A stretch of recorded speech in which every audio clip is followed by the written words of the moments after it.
everyone. It's Mia again with a new video. Sorry it takes me forever to load my videos. I never really know what I'm gonna do next. So if you're watching this video, I would like to ask you to please subscribe and like the video at the bottom. This video is about getting your passports. So I got mine from the post office in Wisconsin, which is where I am. And what I did was first I had to make an appointment, and then at my appointment I had to bring 2 forms of identification, which I gave them my birth certificate and my state ID. They made a copy of my state ID and gave that back to me, but my birth certificate had to be sent off with my application. If you don't have an application, then they do have them at the post office, so you can just go ahead and fill it out there, or you can take it from the post office and then bring it back to the when you actually do your appointment. So this is my passport. Hold on, I don't want to share my personal information.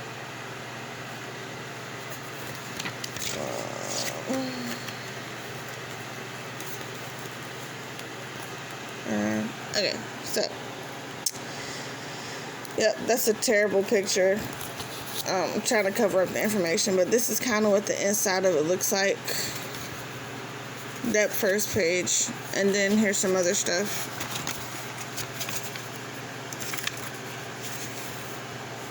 Yeah, this is my first time actually seeing the inside of a passport.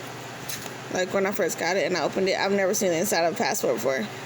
So these, I guess, is like where they put the stamps and stuff at. I got the big book, so I have lots and lots of pages. So I can, and mine's actually expire in like 10 years. So I to get my passport, I applied like the first week of January, and it's like the last week of February, and I just got it today. I haven't received my my birth certificate yet, but they're going to mail that in a separate envelope. So I guess I should be receiving that in a few days. Yes, these were the papers that was actually in the envelope with my passport.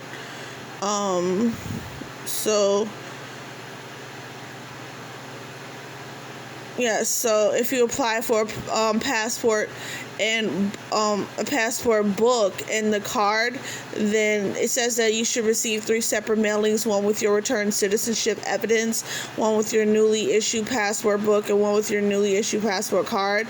The U.S. passport card is not valid for international travel.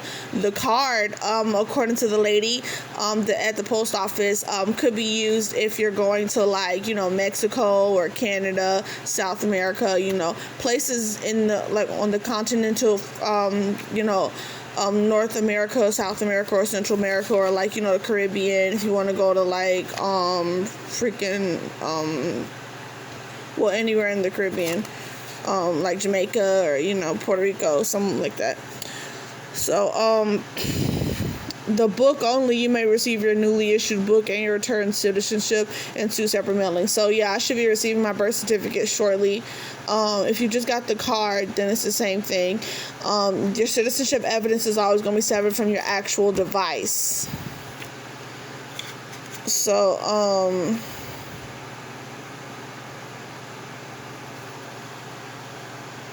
this first page, I'm supposed to sign the bottom of it. Again, I don't want to share my personal information like that. Who is this? I guess I'm supposed to fill this out.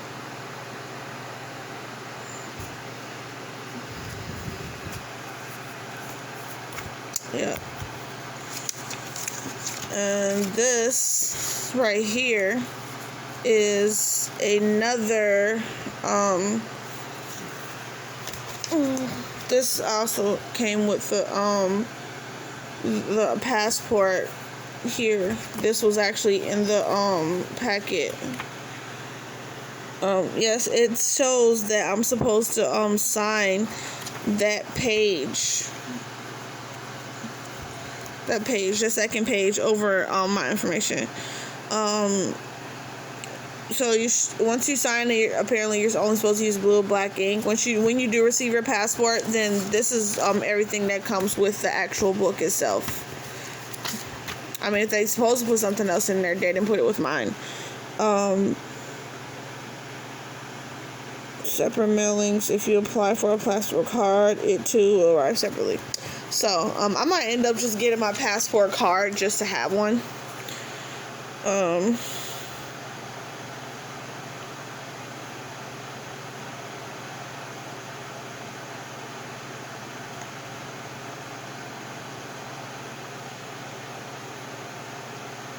Maybe I guess I don't need the card because I have the book.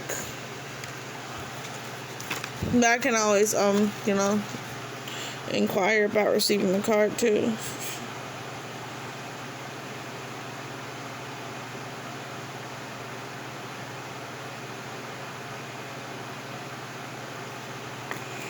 Okay, so it says some countries will not let you enter if your passport will expire within 6 months of your travel. Be sure that others traveling with you check the expiration dates.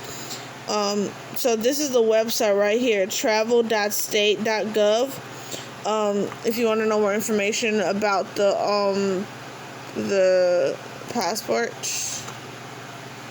Up here, it says that keep it in a safe location. So basically, don't lose it.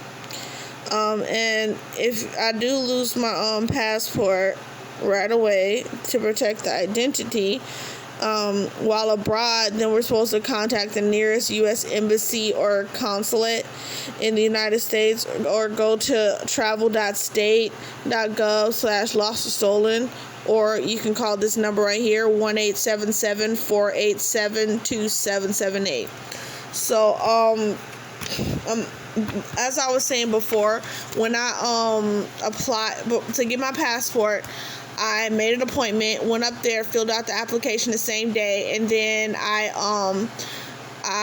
had my birth certificate, and my ID. I had my social with me too. I made sure I brought all of my forms of ID, and I even brought my lease from my apartment just in case, because I didn't want them to say, "Oh, you got to bring this back, you got to bring that back," because sometimes when you're going towards communication, a lot of times companies don't really communicate a lot of stuff with you. So, you feel me? Me particularly, I like to be better. It's better to be safe than sorry. So I just brought everything. And so, once I filled out my application, I brought it up there to the lady, and then the lady at the desk, she she went over my documents, made sure I had everything, and then she asked me if I needed to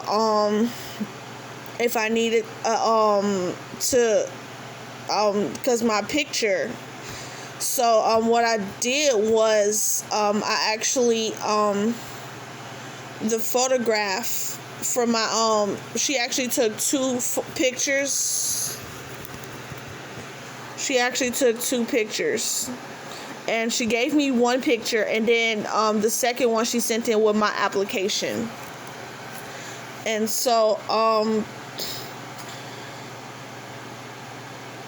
I had to go into a separate room that was actually in the back of the post office to do the whole pictures and everything else. And I had to pay for the picture. And I'm saying a lot of I'm going over with memory because it's like a month later. I should have did this a long time ago.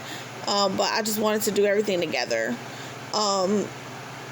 So once I took my pictures, we went back up to the front part, and then I was able to process the payment and everything else.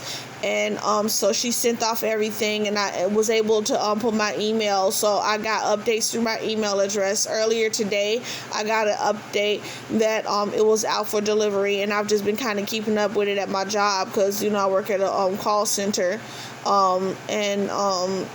so, which, my job has been awesome throughout COVID. We've been able to completely work. My boss was pretty cool about buying everyone laptops so that we can work from home. He was, super awesome. So, yeah, this is... the whole process, I feel like, was pretty easy. It wasn't really difficult at all. All the really, I can't remember if I had to use black or blue ink. I don't really think that matters. But once you are able to go and get your passport, then I would advise you just do it as soon as you possibly can, because you never know what the government has planned. Because me personally, I'm planning on going to Africa in December, but I really want to go throughout the summer. Haven't really decided yet, but I know 2 places that I have where I'm planning on going is first Ghana to get the citizenship, and I was going to do that whole thing, and I'll make a video of that in December when I go out there. And after Ghana, then I was going to swing by Tanzania, and if I'm able to sell my property in Oregon, then I'll probably take that money and buy a house in Tanzania and use it to build a house in Ghana. So yeah, this is basically everything that that came